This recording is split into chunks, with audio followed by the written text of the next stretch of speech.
ভাই তোরা আসতেছিস? আচ্ছা ঠিক আছে, সাবধানে আসিস, বুঝছিস? আচ্ছা।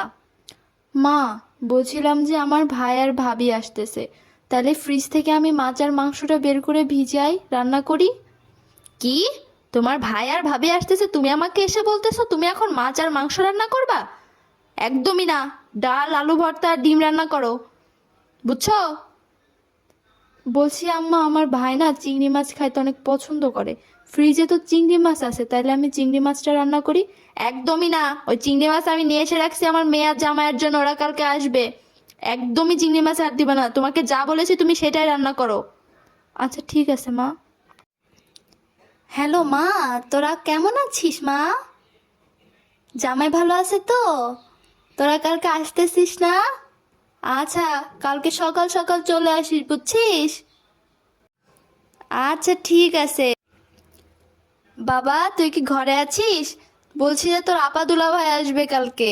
তো ঘরে তো চিংড়ি মাছ আর ইলিশ মাছ আছেই, শুধু মাংস কিনলেই হয়ে যাবে। তাহলে তুই একটু খাসির মাংস আর একটা মুরগি নিয়ে আসিস, মনে করে নিয়ে আসিস কিন্তু বিকালে।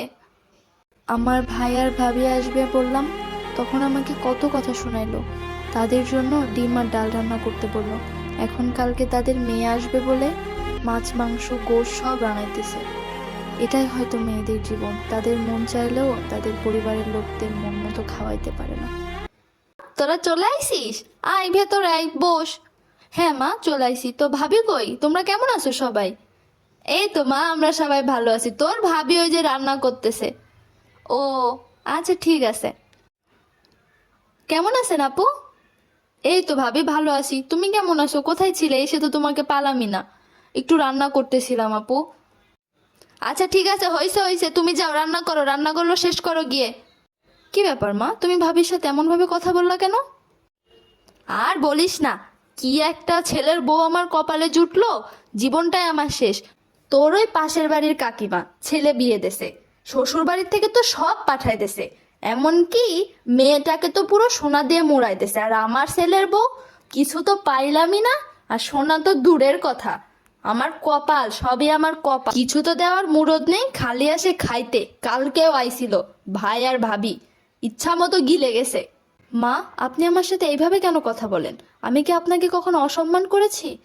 আমি সবসময় আপনার কথা মেনে চলি, আপনি যা বলেন তাই শুনি। সকালে ঘুম থেকে উঠে আপনার নাস্তা দেওয়া, আপনার ওষুধ খাওয়া সবই তো আমি করি। তাইলে আপনি আমার সাথে এইভাবে কেন কথা বলেন বলেন তো? আপনি যখন আমাকে বিয়ে দিয়ে নিয়ে এসেছিলেন তখন আপনি জানেন না যে আমরা গরিব ছিলাম? সবকিছু জেনে শুনেই তো আপনি আমাকে নিয়ে এসেছিলেন, তাইলে আপনি এখন এই ধরনের কথা কেন বলেন? আর হ্যাঁ, কালকে আমার ভাই ভাবি এসেছিল ডাক্তার দেখাইতে। তারা একটা সমস্যায় পড়ে আমার বাসায় আসছিল, কিন্তু আপনি কি খাইতে দিছেন বলেন? ডিম আর ডাল। এখন যদি আপনার মেয়ের শ্বশুরবাড়ির লোকজন আপনার মেয়ের সাথে এই ধরনের ব্যবহার করে, আপনি কি এটা মেনে নিবেন? এখন যদি আপনার মেয়ের বাড়ি আপনার ছেলে যায়, আর সে যদি আলু ভর্তা ডিম আর ডাল দিয়ে আপনার ছেলেকে খাইতে দেয়, এটা কি আপনি মেনে নিবেন? আপনার মেয়ের কি এটা ভালো লাগবে যে তার ভাই তার বাসা থেকে ডাল আর ডিম দিয়ে ভাত খেয়ে যাচ্ছে? নিজের বেলায় 16 আনাটা খুব ভালোই বুঝেন, আর পরের বেলায় 4 আনা, তাই না? তুমি ঠিকই বলেছো বৌমা, আমার ভুল হয়ে গেছে। আমার আসলে এমন করা একদমই উচিত হয়নি।